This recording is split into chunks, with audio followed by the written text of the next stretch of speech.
ক্যাম্পাসের গতিমুখ কোন দিকে যাবে সেটা শিক্ষার্থীরা নির্ধারণ করবে। কোন ছাত্র রাজনৈতিক সংগঠন নির্ধারণ করবে না, কোন সাদা দল নীল নির্ধারণ করবে না। আমি উমামা ফাতেমা গত 5 আগস্ট পরবর্তী সময়ে আমি একটা ছাত্র সংগঠনের সাথে যুক্ত ছিলাম। আমি ছাত্র ফেডারেশন নামে একটি সংগঠনের সাথে যুক্ত ছিলাম এবং দীর্ঘদিন ক্যাম্পাসে ছাত্রলীগের নির্যাতন, নিপীড়ন, ন্যাশনাল লেভেলে হাসিনার যে একটা স্বৈরাচারী ব্যবস্থা, প্রত্যেকটার বিরুদ্ধে কিন্তু আমরা 6 বছর ধরে ফাইট করে যাই।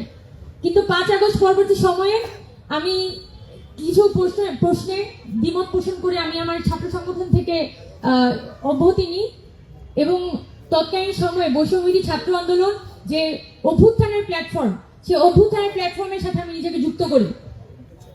কিন্তু দুঃখজনক হোক বা যাই হোক, এই অভ্যুত্থানের প্ল্যাটফর্মের মধ্যে দিয়ে আমরা সবাই ওই পরিবর্তনের আকাঙ্ক্ষাটা ছিল বলে ওই অভ্যুত্থানের প্ল্যাটফর্মের সাথে আমি নিজেকে যুক্ত করেছিলাম এবং অত্যন্ত গুরুত্বপূর্ণ একটি পদে আমি আসীন ছিলাম এবং আমি প্রতি মুহূর্তে এই বাংলাদেশের আকাঙ্ক্ষা, বাংলাদেশের অভ্যুত্থানের আকাঙ্ক্ষা, বাংলাদেশের জনগণের চাওয়া, সেটা টক শো হোক, মিডিয়া হোক, বা সেটা সভা সেমিনার হোক বা রাজপথ হোক, প্রতিটা জায়গাতে আমি বলে যাওয়ার চেষ্টা করেছি।